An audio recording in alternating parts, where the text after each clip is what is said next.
So girls, we are starting with the chapter Laplace transformation. So first is Laplace transformation. Let f of t be a real valued function defined on close open interval 0 to infinity. The Laplace transform of f of t is denoted by Laplace of f of t. So आप देख रहे हो कैसे लिखना है इसको, L in the bracket curly brackets में f of t and is defined by. तो लैप्लेस ट्रांसफॉर्मेशन कैसे निकालते हैं हम, बहुत इजी है. आपने f ऑफ t को e raise to power minus S T से मल्टीप्लाई करके इंटीग्रेट करना है with respect to t from 0 to infinity provided the integral exists. So यहाँ पे अब आप एक चीज़ ध्यान रखोगे कि क्योंकि आप with respect to t integrate कर रहे हो एंड क्योंकि ये प्रॉपर इंटीग्रल है तो आपका जो t है वो एक्चुअली में वैनिश हो जाएगा and you will be left. जब आप इसको t with respect to t integrate करोगे और 0 टू इन्फिनिटी t की लिमिट्स लोगे तो आपका जो आंसर आएगा that will be a function of s. तो इसी वजह से जब हम लैप्लेस ऑफ अ फंक्शन निकालते हैं तो हमारा जो आंसर आता है वो s का फंक्शन होता है. सो इसको f ऑफ s बोलते हैं. f यहाँ पे जब फंक्शन ऑफ t था तो आपने f कैपिटल लिखा था और यहाँ पे जब फंक्शन ऑफ s इसका जब आंसर आएगा आपका जो कि s का फंक्शन होगा तो हम स्मॉल f ऑफ s लिखते हैं.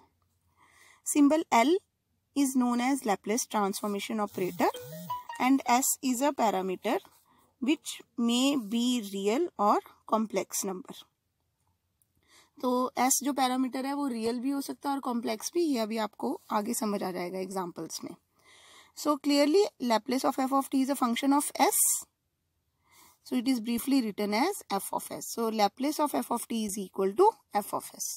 So मैं एक बार डेफिनेशन रिपीट कर रही हूँ, बहुत इजी होता है. आपको जिस भी फंक्शन की लैप्लेस ट्रांसफॉर्मेशन फाइंड करनी है आप उसको e raise to power minus S T से मल्टीप्लाई करके और इंटीग्रेट कर देते हो with respect to t limits 0 to infinity. So before reading further हम इसका एक एग्जाम्पल देख लेते हैं जिससे आपको क्लियर हो जाएगा.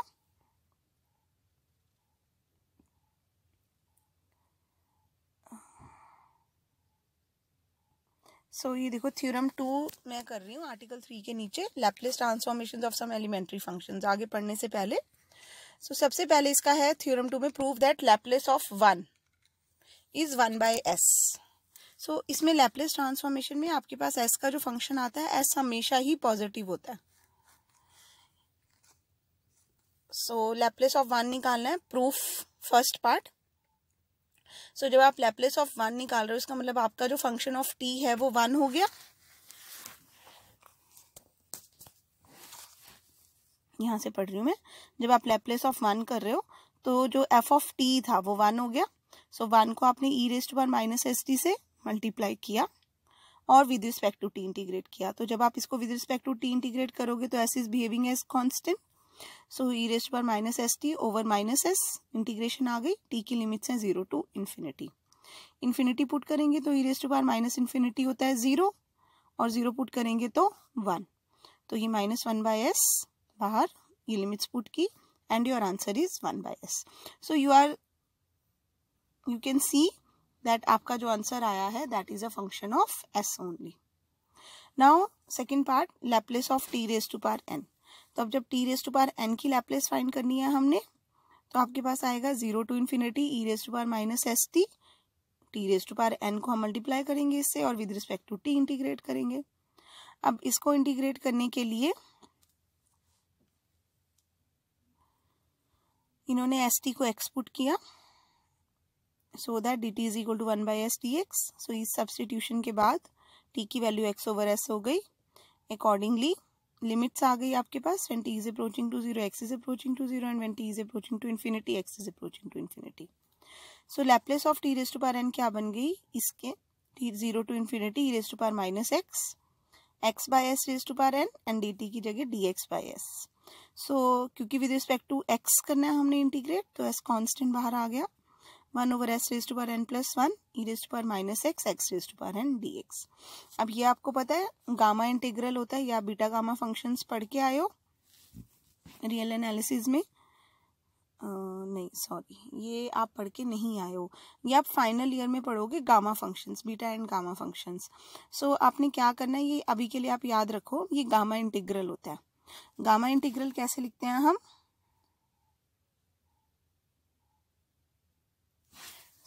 सो गामा इंटीग्रल लिखते हैं gamma n is equal to 0 to infinity e raised to power minus x raised to power n minus 1 dx, where n is always positive.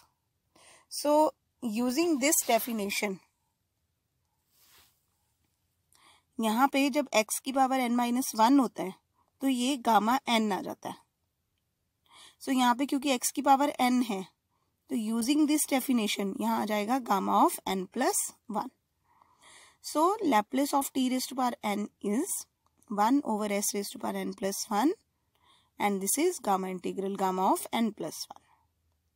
If s is greater than 0, so s तो हमेशा ही positive होता है आपका, and n is greater than minus 1, क्योंकि यहाँ पे n positive होना चाहिए, तो n पॉजिटिव का मतलब n स्ट्रिक्टली ग्रेटर देन 0 होना चाहिए।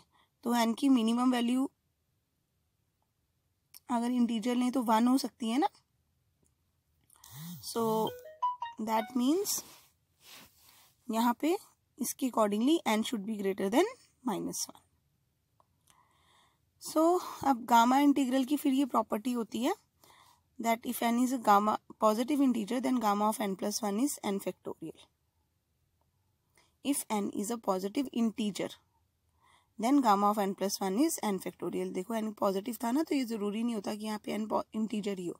अगर n इंटीजर है तो gamma of n plus 1 is n factorial, but if n is not an integer तो वो वाला केस अभी ये नहीं लेके चले, कोई बात नहीं, वो केस हम फिर बाद में डिस्कस करेंगे। तो इसीलिए इन्होंने देखो यहाँ पे लिख दिया है Laplace of t raised to power n is gamma of n plus 1 over s raised to power n plus 1 if s is positive and n is greater than minus 1, and in particular if it is a positive integer तो gamma of n plus 1 की value n factorial आ जाती है। if n is not an integer तो उसके लिए भी अभी हम आगे देखेंगे कि क्या क्या केसेस हैं हमारे पास। अब ऐसे ही बाकी की प्रॉपर्टीज हैं इसकी। सो आई होप आपको थोड़ा सा लैप्लेस ट्रांसफॉर्मेशन समझ आ गया होगा कि आपको जिसकी भी लैप्लेस ट्रांसफॉर्मेशन फाइंड करनी है आप उसको e raised to power minus st से मल्टीप्लाई करके with respect to T integrate करोगे फ्रॉम 0 to infinity, तो आपका जो आंसर आएगा s की टर्म्स में आएगा, and that will be known as the Laplace transformation of the given function. So अब मैं यहाँ नोट 1 से पढ़ना शुरू कर रही हूँ। सो नोट 1 क्या है, the new function f of s is equal to Laplace of f of t is said to be the transform of f of t, and e raised to power minus st is called the kernel of the transformation। क्योंकि हमारे पास बहुत तरह की transformations होती हैं, this is basically known as integral transformation. So हमारे पास बहुत सारी इंटीग्रल ट्रांसफॉर्मेशंस होती हैं, इसमें से Laplace transformation is of a particular type of integral transformation. So e raised to power minus st is known as the kernel of the transformation.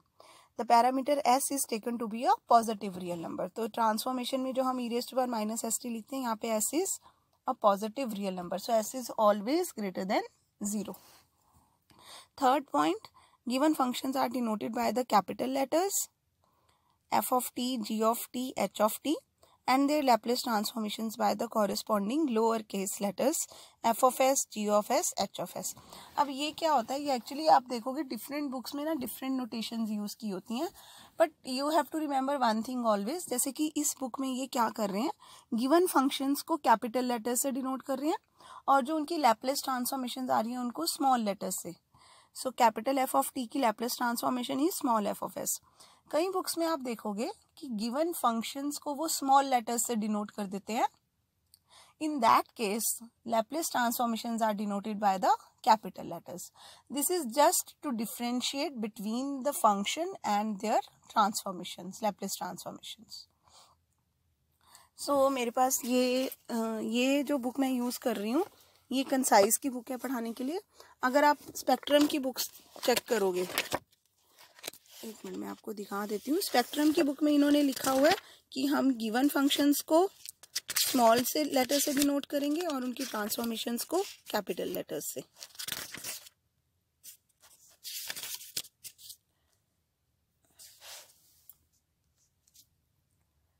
सो ये spectrum की बुक है। ये देखो इन्होंने लिखा हुआ है that given functions are denoted by lower case letters and their Laplace transformations by the corresponding capital letters. तो ऐसा कोई फिक्स रूल नहीं है कि आपको गिवन फंक्शंस को हमेशा स्मॉल से ही करना है या कैपिटल से ही करना है। जस्ट रिमेंबर कि अगर आप गिवन फंक्शंस को स्मॉल लेटर से कर रहे हो तो उनकी ट्रांसफॉर्मेशंस को कैपिटल लेटर्स से करो, और अगर आप गिवन फंक्शंस को कैपिटल लेटर्स से कर रहे हो तो उनकी ट्रांसफॉर्मेशंस को स्मॉल से करो, just to differentiate between the two. Now next is article 2, linearity property of Laplace transforms. So let us see इसमें क्या है। First theorem 1, if c1, c2 are constants and f1, f2 are functions of t, then आपको पता है linear combination हम कैसे लिखते हैं, c1 f1 of t plus c2 f2 of t। तो अगर हम किसी लीनियर कॉम्बिनेशन की लैप्लेस ट्रांसफॉर्मेशन लेंगे, so that will be equal to c1 times Laplace of the first function plus c2 times Laplace of the second function. This is known as the linearity property. Proof इसका बहुत ही easy है। आपको Laplace लेनी है c1 f1 t plus c2 f2 of t की। So by definition this will be equal to e raised to power minus st c1 f1 of t plus c2 f2 of t dt. Next step में उन्होंने क्या किया, e raised to power minus st को अंदर multiply कर दिया। उससे next step में c1 कांस्टेंट को बाहर ले आए, तो क्योंकि इंटीग्रेशन में लीनियरिटी प्रॉपर्टी होती है, सो c1 times 0 to infinity e raised to power minus st f1 of t dt plus c2 times the integral e raised to power minus st f of 2 t dt. So this is equal to c1 Laplace of f1 of t plus c2 Laplace of f2 of t. So this is known as the linearity property of Laplace transforms. So इसकी generalisation किया उन्होंने next step में कि अगर हमारे पास दो functions ना होकर n फंक्शंस होते, so if c1 c2 and so on cn are constants and f1 f2 and so on fn are functions of t, then Laplace transformation of the linear combination of these n functions will be equal to the linear combination of their Laplace transforms. So I hope this is clear to you. Next is article 3, जिसके first two parts हमने कर ली हैं.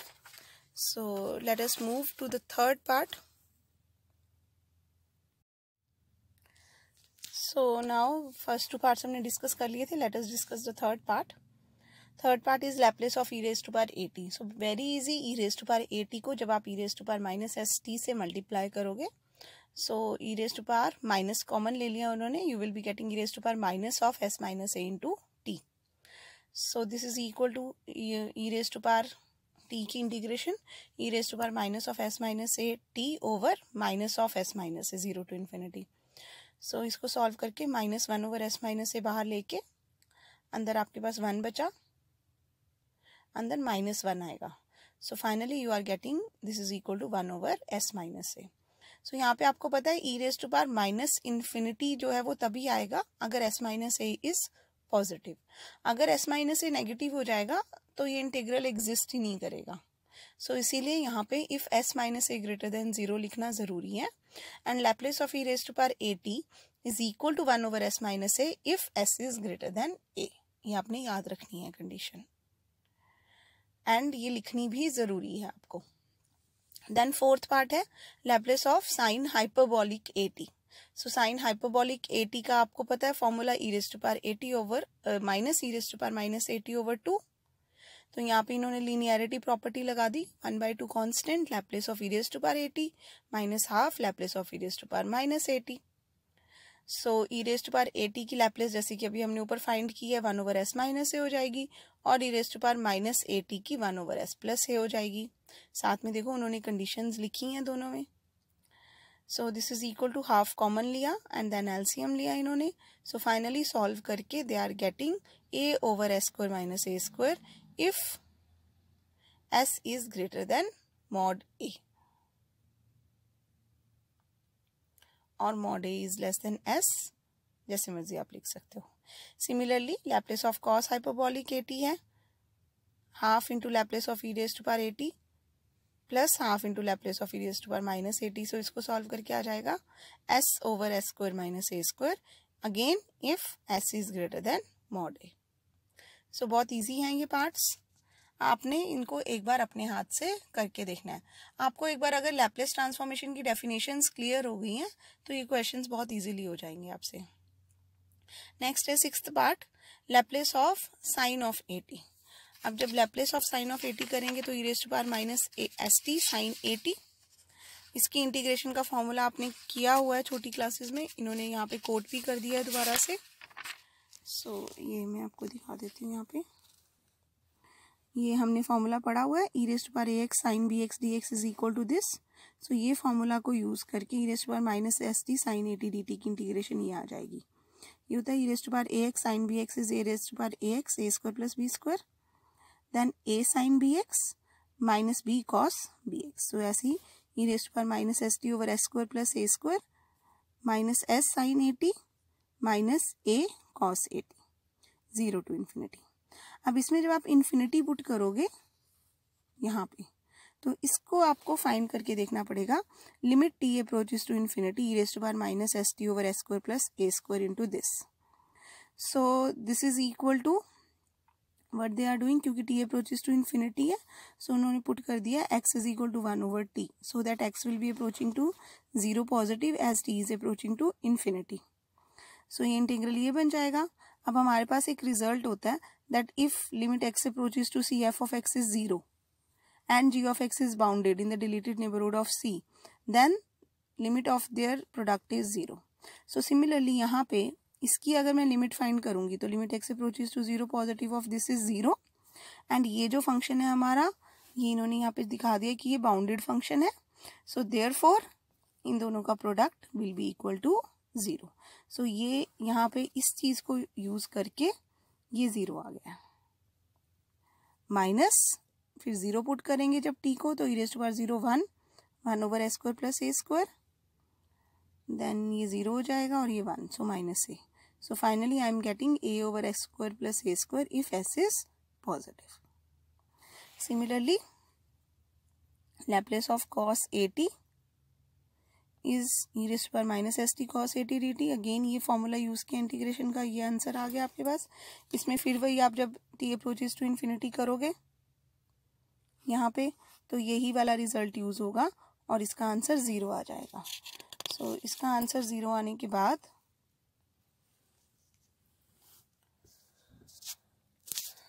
ये देखो 0 minus 1 over s square plus a square into minus s and this is equal to s over s square plus a square if s is positive.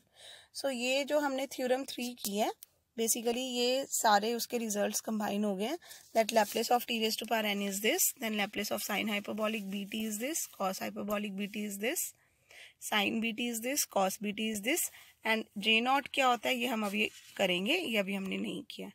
सो आप क्या करोगे, theorem 3 में आपने जो भी रिजल्ट्स यूज की प्रूफ किए हैं ये जनरली पेपर में प्रूफ करने के लिए आपको नहीं आते, आपको सिर्फ इनके रिजल्ट्स याद रखने हैं। सो नेक्स्ट लेक्चर में जब हम एग्जांपल्स डिस्कस करेंगे तो यू विल सी कि ये रिजल्ट्स जो हैं वो वहाँ पे यूज होंगे directly. So then we will continue with the examples in the next lecture.